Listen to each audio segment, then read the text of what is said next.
Alright, welcome to the next lesson. In this lesson, we're going to continue with sketching our quadratics.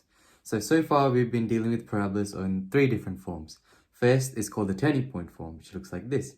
ax minus b squared plus k, for example. So this is our turning point form. Turning point form. Okay, now we also know the factorized form of quadratics, which looks like this. A, x plus c, and x plus b, for example. Right? This is called the x-intercept form. Right? And lastly, we got the general form, which is the simple quadratic ax squared plus bx plus c. So these are the three different forms we're going to see how to sketch. They're going to ask us to sketch all these three different forms. So for form number one, I identified a few steps before. So if it's in the turning point form, we learned how to sketch these in the previous lesson. So step one, you find the turning point. Step two, you find the intercepts. And step three is you sketch. So for 1 and 3, it's going to be very simple, very similar, right? So instead of finding the turning point first, so if it's in either intercept form or the general form, so this is the general form, what we're going to do is we're going to find the intercepts first. So the first step is actually x-intercepts. Find those first, and then y-intercepts. Once you found those, then what you can do is find the turning point, and then you can sketch the graph. Okay, see, the only difference in between the first method and the second method is all we did was swap the first two steps around. That's all we did. So let's do a couple of examples. So this you can see is in the general form, right? X squared minus 5x, it's in this form here. And like I said, what do we need to do first? We need to find the x-intercepts first. Now we know, what is the rule for x-intercepts? The rule for x-intercepts is always make y 0. So take your y value and make it equal to 0. So 0 is equal to x squared minus 5x. Okay, well, we need to solve this now. But how are we going to solve this? Remember, quadratic, how we need to solve this is always factorize your quadratic. So how are we going to factorize? We can take the common factor out. So take x out is the common factor. It will be x minus 5. Now using null factor law, we can say x is equal to 0. If I take this to the other side, x minus 5 to the other side. And we can also say x is equal to 5 if I take x to the other side. So you've got two intercepts, 0 and 5. So let's sketch both of them in. And coincidentally, you know that if a thing goes to the origin, so obviously this is 0, 0. So if your graph goes to the origin, your x-intercept is also your y-intercept. They're the same thing. Okay, so 0, 0 and 5 and 0. Now, so we have found the x-intercepts. Well, step number 2 is the turning point. Now, there's a couple of different ways of finding turning point. I'll show you one way of finding the turning point, which is this. Now, we know that parabolas are symmetrical, right? So if you kind of imagine this parabola going like so, again, we don't know the exact turning point, so I'm just guessing here. We know that these are symmetrical shapes. So you know that the turning point must happen exactly in halfway between both your x-intercepts, right? So this turning point must be exactly in between. So to find the x-coordinate of the turning point, so just the x-coordinate of the turning point, we can use this rule. x1 plus x2 divided by 2, right? So these are pretty much your x-intercepts. X-intercepts. So that's basically how you find the midway point, right? Number 1 plus number 2 divided by 2 will give you the halfway point in between two numbers. So that's it. Then for this parabola, the x-coordinate of the turning point, x-coordinate turning point will be 0 is our first x-intercept, plus 5 is our second x-intercept, divided by 2. So x-coordinate of the turning point is 5 over 2, right? So we can kind of get rid of our guess now and start sketching properly. So the x-coordinate is 5 on 2. So this one over here is 5 over 2. Okay, so how do you find the y-coordinate? Well, if you have a certain x-coordinate, to find the corresponding y, we can sub it back into an equation to find the y-coordinate. So let's do it. To find the y-coordinate of the turning point, this is how you do it. So equation, remember, is y is equal to x squared plus 5. Plus 5? No, it was minus 5x. Yes. So minus 5x. So we're going to sub 5 on 2, x equals 5 on 2 into this equation. So here y is equal to 5 on 2 squared minus 5 multiplied by 5 on 2.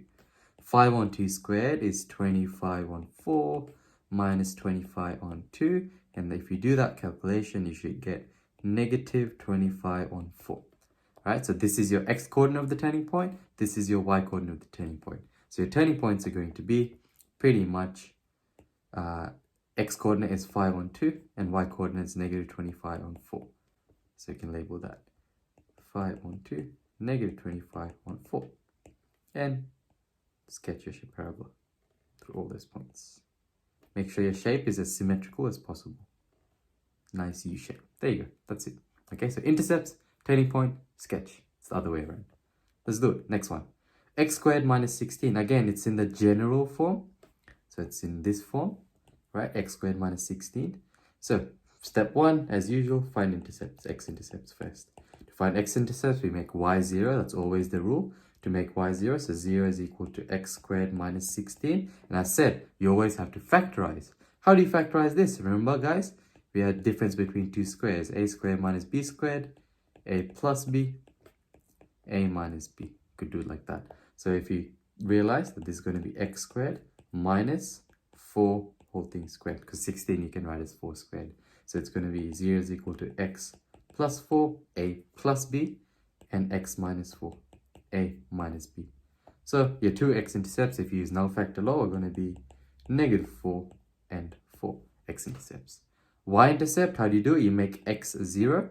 So for the y-intercept, the rule is x equals 0. So y is equal to 0 squared minus 16. Right? I just replace this x with 0. So 0 squared, so y is equal to negative 16. So your y-intercept, 0, negative 16. So let's start plotting everything. Negative 4, 4, 0, negative 16. So let's start label. Let's label everything. 4, 0, 0, negative 16. Now you'll notice, if you kind of sketch out the graph, you already have the turning point. You don't need to find it, because your turning point in this case turned out to be a y-intercept. Now let's say you didn't realize that. Let's use the method over here to determine the x-coordinate of the turning point, just to make sure. Okay, remember the equation was x1 plus x2 over 2 to determine the x-coordinate of the turning point. Okay, so let's do it for this question. x1 was negative 4 over here. x2 was 4 divided by 2. Negative 4 plus 4 is 0. 0 divided by 2 is just 0. So you're right, x-coordinate of the turning point is 0, which we already have. It's our y-intercept. So that's why we already have the turning point. You don't need to find it. So you don't really need to do this step if you already realized. Okay, so this is a parabola. Let's keep going. Next, so this one's, again, general form. It's the same thing. Step 1, find x-intercepts. To find x-intercepts, y 0. So 0 is equal to x squared plus x minus 12. And we need to factorize this. Remember, to factorize, you need to find factors of negative 12 that add to positive 1. So what can you think of? What are the factors? Well, it's going to be plus 4 and minus 3. So x 4 times negative 3 is negative 12. 4 minus 3 is 1. So then what are x-intercepts? X-intercepts are going to be x is equal to negative 4, x is equal to 3. So let's sketch. Let's plot. Negative 4 is there, 3 is there. Okay, next we need to find the y-intercept. So y-intercept, if you can tell already, if you make x 0, your y-intercept is going to be negative 12. Okay, so I'll do that quickly. Negative 12. Okay. Then what's the next step after that? Well, we need to find the turning point. So we'll use the same method to find the x-coordinate of the turning point. You do x1 plus x2 divided by 2, so negative 4 plus 3 divided by 2, which is negative half in this case. We also need to find the y-coordinate. So what you need to do is replace x. So this is our equation. I'm just going to paste it here. What we need to do, we have the x-coordinate turning point. We're going to sub it into this equation for x to find the y-coordinate. Y is equal to negative half squared plus negative half minus 12. Okay, and then we just need to simplify this. I'll do it quickly. Negative half squared is a quarter. Plus minus half is a negative half. Minus 12 you can write as 24 on 2. 24 on 2, or you can write as 48 on 4. I'm just making everything base 4, denominator 4. A quarter minus a half is going to be a negative quarter. And then minus 48 on 4 is negative 49 on 4. So these are just fractions. Okay, so we have our coordinates of turning point. What are they? Can you guess? Negative half and negative 49 over 4. Those are our coordinates of turning point. So that's it. It's going to be roughly over here. And then you can sketch out nice and symmetrical. Make sure it's symmetrical parabola. There you go. Okay, so it's turning point. Let's label everything. Negative half, negative 49 on 4. 0, negative 12, and then x-intercepts. 3, 0, negative 4, 0. There you go. Okay, it doesn't get much harder than this. It's pretty simple. Okay, last question. So notice this one's actually a negative parabola, so you have to keep that in mind. So, again, step 1, x-intercepts, as usual. To do the x-intercepts, we make y 0. 0 is equal to negative x squared plus 3x plus 10. Now we just need to factorize this. Well, remember we did this in the factorizing lesson. You can't do normal factorizing when there's a number in front, so we'll take the negative out. So 0 is equal to negative x squared minus 3x minus 10. So I just factorize the negative out, common factor. And if I just take this negative to the other side, it'll get destroyed. I mean, not destroyed, but it will get cancelled out. I shouldn't say destroyed. That doesn't make sense. Okay, so 0 is equal to x squared minus 3x minus 10. So same thing, you need to factorize normally. X squared minus 3x minus 10. Factors of negative 10 that add to 3 are going to be, so let's write down negative 10. So 1 and 10, nope. 2 and 5, yeah, it's probably 2 and 5. So it's going to be x plus 2 and x minus 5 are your factors. So your x-intercepts are negative 2 and 5. So let's plot it. Negative 2 is here, 5 is there. Label 5, 0. Good. Next, we need the y-intercept. Again, same thing. If you replace x with 0, your y-intercept will be 10. So your y-intercept will be up here, roughly. So there, 0, 10. Okay, next, last step is the turning point. Again, we're going to follow the exact same method.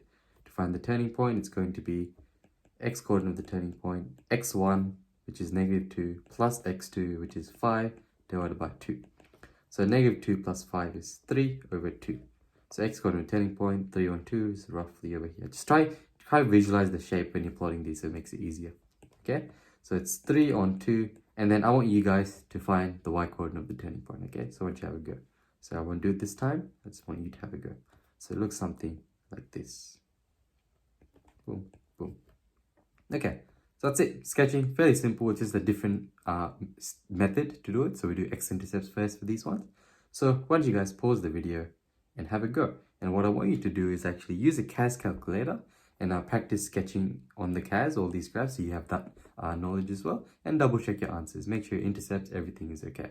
So I'll leave it there. I hope you understood everything. I'll see you next lesson.